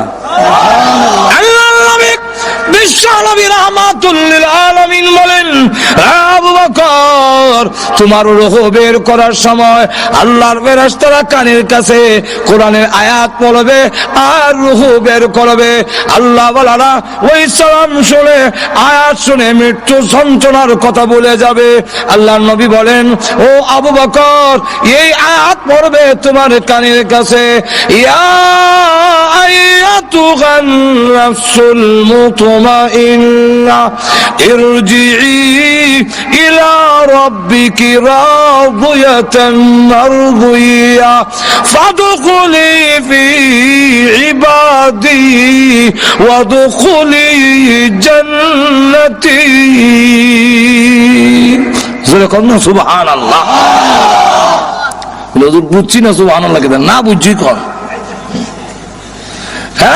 কানের কাছে বলবে, আবু বকর ইয়া আইয়াতুহান নাফসুল মুতমাইন্না, এই প্রশান্ত মন, ইরজিই ফিরে আয়, ইরজিই ফিরে আসো। কোথায় ফিরে যাব? ইলা রাব্বিকি, তোমার রবের দিকে চলে আসো। কোন অবস্থায়? রাদিয়াতান মারদিয়া, তুমি আল্লাহর প্রতি রাজি, আল্লাহ তোমার প্রতি রাজি। আয়ো ফিরে আসো, ফাদখুলি ফি ইবাদি ওয়াদখুলি জান্নাতি, আল্লাহর প্রিয় বান্দাদের অন্তর্ভুক্ত হও আর আল্লাহর তৈরি জান্নাতের ভিতরে ঢুকে যাও। যন্ত্রণা থাকতো না, যন্ত্রণা হইব। আগে এমনি দইরা ফুরা গালতো, দু চান দর ফুরা, দুই চারজন আর এখন অপারেশন করে ইনজেকশন দিয়ে অবশ করি দেয়। যন্ত্রণা হয় না, যেটা না হইতারে না। ঘুমাই গেছেন মানে আমার কথা বুঝতেছেন নি? যন্ত্রণা হইতেছে না, এটা না হইতেছে, কিন্তু না ঠিক কিনা ভাইরা আমার? জান্নাতের দিকে দেখা যাবে, ওই জান্নাত দেখো না বলে, হ্যাঁ এখানে তোমার আল্লাহর সাথে দেখা হবে। আল্লাহ করছে কই তারে না। আর তো যখন না সুবহানাল্লাহ আল্লাহ। আরো উদাহরণ দিতাম নি ওখানে না আপনারা হাসপাতাল নিয়ে খতনা করাইলেন, আমরা ছোট সময় তো খতনা করাই তো আজমে আইয়া যেমনে খালি দেখছি আজম এক দৌড় দিয়ে বাড়ি সাইয়া আরেক বাড়ির গরুর গোয়াইলের ভিতরে গিয়ে লুকাইছি। বইটা আনে গে বড় ভাই দিকা কোন সময় বিদায় করে দিয়েছি বেটারে আদিকা না আমি তোর বড় ভাই না আদিকা মিয়া জল চকিত বয়সে। আর আজম জোর করে না যখন বয় দিছে বয় দিয়া দুই ঠ্যাং দুই দিকে আর কল্লা মুখ দিকে বুড়াইয়া আমি ধরছে কি ধরার মতো ওরকম ঠিক কিনা। এই যে ধরার মতো ধরছে এমন সময় দেখা যায় আল্লাহ ধরার মতো ধরছে আর খালি বেটা আত্মার যন্ত্র বাইল করতেছে, এটা কাপড়ের মধ্যে কি তো জানে পাউডার লাগাইতেছে, ব্যান্ডিস বন্ডিস আর যন্ত্রপাতি দেখা এখনো করলাম আমার গায়ে সইছেও না ধরছেও না, কিন্তু দেখবেন চিল্লাই মরি যাই মারলে লোক মারলে খালি লেগে। আর যে ধরছে এখন কইতাছে না না কিচ্ছু লাগবে না কিচ্ছু কোনটা না এই মা ঘর থেকে ডাক দিয়া কয় স্যার আমার ফুয়ানো মেরে দিবে। আমি তোর মা থাকতে কে রে তোর আর রকম সারবার লাগে না বুঝে খুব ভালো করে। এখন হ্যাঁ আবার মিষ্টি খুব পছন্দ করে, ছোট সময় তো মিষ্টি খাবে লেগে বড় পাগল দেওয়া না, তো একলা মিষ্টি বাড়িয়েছে কয় আর মুখ নিয়ে একলা মিষ্টি দেয়, তো মুখের সামনে না কয় দেখ রসগোল্লাটা দেখ, তেমনি খালি রসগোল্লা দেখছে। এখন আর যন্ত্রর দিকে খেয়াল নাই, তো যন্ত্রণাও নাই, এখন খালি হেওয়ানিটা আছে। মানে খালি এইটা নাই আর এখন খালি যন্ত্রণা নাই, খালি হেওয়ানি। এই অবস্থায় রসগোল্লা দিছে মুখে, মুখে দেওয়ার পরে যেই মাত্র এখানো করছে দাঁত করতো রসগোল্লা সারা জিব্বা যখন সরি গেছে কি চোখ টিপ দিয়া বলে ভয় করো না, চিন্তা করো না, ঘাবড়াও না, ওই জান্নাত তাকায়া দেখো, জান্নাতের দিকে তাকাইয়া করো কিলমানরা রসগোল্লা শরবতের গ্লাস মুখের সামনে দেখায় তোরে খাওয়াইতাম। এই অবস্থা দেখে আজরাইল কোন সময় তার রূহ বের করেছে একটুকু খবর থাকবে না, যদি সত্যিকারের মুমিন হওয়া যায়। আর না এমন চাপ দিয়া ধরবে, হাড্ডিগুলো যখন ভেঙে চুরমার হয়ে যাবে, চিৎকার হয়ে থাকবে তোমরা গো আমাকে একটু সাহায্য করো, কিন্তু না কেউ সাহায্য করবে না। একটা জিতা বকরি ছাগলের চামড়া টেনে চুললে যদ্দুর কষ্ট হবে, এর চাইতে বেশি কষ্ট অনুভব হবে যখন প্রাণ পাখি বের হয়ে যায়। এমন হয় অবস্থা শরীরে একটা মাছি বসলেও সে ব্যথা পায়, বরদাস্ত করা যায় না। এমন কোন অঙ্গ নাই যা ভালো রয়েছে, সবগুলো ভেঙে চুরমার করে বেড়ে দিয়েছে, সবগুলো ভেঙে একবারে শেষ করে দিয়েছে। এইভাবে রূহ বের করে যখন নিয়ে যাবে আল্লাহ রাব্বুল আলামিনের দরবারে, আর দেহটারে গোসল গোসল দেয়, আস্তে দাও, বড় দুঃখ পায়, আস্তে দাও। ওই অবস্থা যদি দেখে বলে তোমরা জানা গো দাও আমাকে তাড়াতাড়ি কবরে নাও, কবরে নিয়ে যাও, কবর আমার জন্য বড় আরামের ঘর, তাড়াতাড়ি নিয়ে যাও। আর যদি গুনাহগার হয় ডেকে বলে আমার নিও না, বিদায় দিও না। এই দেহটাকে কবর নিয়ে শুয়ে দিলে আযাবের কোনো সীমা থাকবে না। কবরে যখন নিয়ে যাক কবরের আযাব থেকে কেউ রেহাই পাবে না। আল্লাহর নবী বিশ্ব নবী রাহমাতুল লিল আলামিন বলেন কবরের আযাব থেকে যদি রেহাই পেত আমার সাদ ইবনে আবি ওয়াক, আমার সাদ ইবনে মুআয রাদিয়াল্লাহু আনহু রেহাই পেত। হযরত খাদিজাতুল কুবরা রাদিয়াল্লাহু আনহা কান্দে, আম্মা জান আয়েশা খাদিজাতুল কুবরা চোখের পানি ছেড়ে দিয়ে ইন্তেকালের সময় কান্দে। আল্লাহর নবী জিজ্ঞাসা করেন ও খাদিজা কেন কাঁদলো? কান্দি কারণে আমি পৃথিবীর থেকে বিদায় হয়ে যাব গো নবীজি, কিন্তু ভয় লাগে, কবরের কোনো সামান নাই, কোনো প্রস্তুতি নাই, কি নিয়ে কবরে যাব গো নবীজি, ভয় লাগে।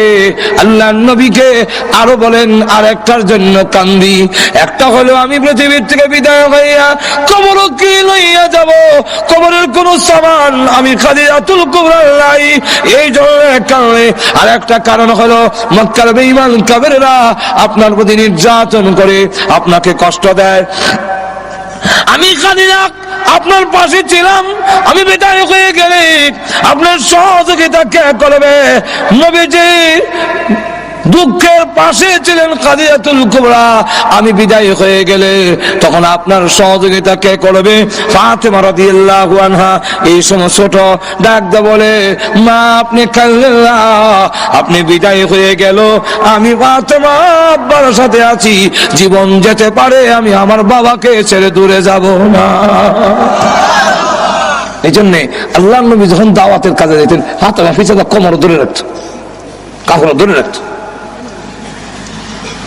হযরত খাদিজাতুল কুবরা রাদিয়াল্লাহু আনহা যখন কাঁদলে আল্লাহর নবী বিশ্ব নবী রাহমাতুল লিল আলামিন ডাক দিয়ে বলেন, খাদিজা কাঁদো না, তোমার সতীনদের কাছে আমার সালাম পৌঁছাইয়া দিও। হযরত খাদিজাতুল কুবরা বলেন, ইয়া রাসূলুল্লাহ আমার সতীন কারা আবার সালাম দিতাম? আপনি তো আমার আগে আর কোন বিয়ে করেন নাই, কেডা গেল আমার আগে সালাম দিতাম গিয়া? আল্লাহর নবী বলেন, ও খাদিজা, জান্নাতের ভিতরে মরিয়ম এবং আসিয়ার বিবাহ আমি বিশ্ব নবীর সাথে হবে, তাই তারা হবে তোমার সতীন। এই কথার মাধ্যমে জানাইয়া দিলাম সালাম দিও, এর অর্থ হলো তুমিও আল্লাহর তৈরি জান্নাতের ভিতরে চলে যাচ্ছ। তাদেরকে সালাম দিতে গেলে জান্নাতে যাও লাগতো না, দুজকে গিয়া পাইব। হযরত খাদিজাতুল কুবরা রাদিয়াল্লাহু আনহা এরপরে ভয় করে, আল্লাহর নবী আপনার ব্যবহারের একটা কাপড় দিবে আমার কাপড়ের ভিতরে দেওয়ার জন্য। নবীজি আমার বিশ্বাস আপনার ব্যবহারের কাপড় যদি আমার কাপড়ের ভিতরে থাকে তাহলে কবর আমাকে চাপ দিতে পারবে না। হযরত খাদিজাতুল কুবরা রাদিয়াল্লাহু আনহার মতো মহিলা যাকে আল্লাহ সালাম দিয়েছেন, কে সালাম দিয়েছেন? আর আমরা দেশের মহিলারে না হয় প্রধানমন্ত্রী সালাম দিল কি তৈলতে সালাম পাইবা 7 বছর পরে ভিডিও হইবা এখন ঠিক। এটা বাংলাদেশের পৃথিবীর ইতিহাস, ন্যায় সম্মানে বিদায় দেওয়া সম্মান করিয়া বিশ্বের বড় প্রেসিডেন্ট বুশ পর্যন্ত 8 বছর রইল ক্ষমতা, আর শেষ বেলা দেখা যায় জুতার ভিড়া দিয়ে বিদায় করে দিছে। যাও এখন ঠিক কিনা? খাদিজাতুল কুবরা মা বোন আছে আজকের মাহফিলের পিছনে, এই জন্য মা বোনকে বলবো যে খাদিজাতুল কুবরা রাদিয়াল্লাহু আনহা আল্লাহর নবী মনে হয় আমরা হুজুর আইতাছে, কারণ টাইম হুজুর আনেন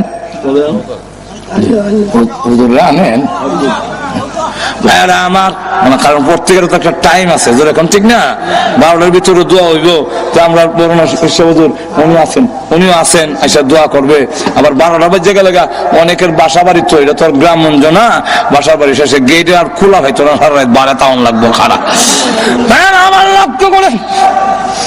লক্ষ্য করে দেখুন খাদিজাতুল কুবরা রাদিয়াল্লাহু আনহা ইসলামের জন্য এই খেদমত করার কারণে মা বোনদেরকে বলো অনুসরণ করেন খাদিজাতুল কুবরা রাদিয়াল্লাহু আনহাকে। খাদিজাতুল কুবরা রাদিয়াল্লাহু আনহা আল্লাহর নবী যেইভাবে সহযোগিতা করেছেন, একবারে প্রাথমিক অবস্থায় সকলের আগে ঈমান আনলেন। আল্লাহর নবী বলেন, খাদিজা বলো লা ইলাহা ইল্লাল্লাহ মুহাম্মাদুর রাসূলুল্লাহ, সঙ্গে সঙ্গে তিনি পড়ে নিলেন। আল্লাহর নবী বলেন, খাদিজা প্রশ্ন করলেন, খাদিজাতুল কুবরা তোমার কপাল ভালো, তোমার ভাগ্য ভালো, এটা আকাশের পূর্ণিমার চন্দ্র নয়। তাওরাত কিতাব যদি সত্য হয়ে থাকে, এর ব্যাখ্যা হলো আমিনার পূর্ণিমার চন্দ্র সর্বপ্রথম নবী হইয়া তোমার কোলে উদয় হবে। এটা হলো ব্যাখ্যা। নবীজি দিনের কাজে বাইরে থাকলে ধন সম্পদ উজাড় করছে নই, ধন সম্পদ বিরাট বড় শিল্পপতি আছেন, সব দিলেছে ইসলামের লেগা। এরপরে আবার আল্লাহু আকবার, রাত্রে আয়েশা ডাক দেয়, খাদিজা লাব্বাইক ইয়া রাসূলুল্লাহ। প্রথম ডাক জবাব দাও, ঘুমাও নাই? আপনি ঘুমাইলে আল্লাহ কাছে আমি কি জবাব দিব? আমি ঘুমাইলে আপনার দরজা যখন ডাকবেন, খাদিজা খাদিজা খাদিজা, আমি ঘুমো ছুটতে হলে ঘুমাইলাম, আপনার ডাক শুনলাম না। আল্লাহ কিয়ামতের মাঠে বলবে, ও খাদিজা, আমার নবী তোমার দরজায় ডাকে আর তুমি নাক ডাকে ঘুমাও। হাঁটু জোরে কর না। যদি ওই বাবা অনুসরণ করেন, আপনার স্বামীকে যদি ঘরে আসার পরে দরজা ডাক দেওয়ার পরে বিরক্ত না হইয়া যদি খুলে দেন, সালাম বিনিময় যদি হয়, স্বামীর ঘরের হাতের মধ্যে যা আছে নিয়ে যায়, একটু গরম হইলে বাতাস দেয় পাখা দিয়া, কারেন্ট তো বাংলাদেশেও থাকই না, একটু বাতাস দিলেন, বাতাস দেয়। এমনি আল্লাহর পক্ষ থেকে ঘোষণা দেওয়া হয়, ফেরেশতারা রে, এই পুরুষটা নেক আমল করে জাহাজে গিয়া, জুম্মার নামাজে গিয়া, ওয়াজ তাফসীরে গিয়া, রুজি রোজগার কইরা যা সওয়াব পাইছে, এই সমপরিমাণ সওয়াব মহিলার আমল নামায় লিখে দাও। হযরত খাদিজাতুল কুবরা রাদিয়াল্লাহু আনহা দেখেন এইভাবে করার কারণে উনাক প্লেট দিয়া খাওয়ান লই আইতাছে নবীজির দরবারে। এমন সময় জিবরাইল রাসূলের কাছে বসা। জিবরাইল কয়, ইয়া রাসূলুল্লাহ, এই মুহূর্তে মহান আল্লাহ আপনার খাদিজাকে সালাম দিয়েছেন। সুবহানাল্লাহ। আর জোরে কর না। খাদিজাকে সালাম দিয়েছেন। শুধু সালাম না, আল্লাহ বলেছেন খাদিজার জন্য আল্লাহর তৈরি জান্নাত ওয়াজিব হয়ে গেছে।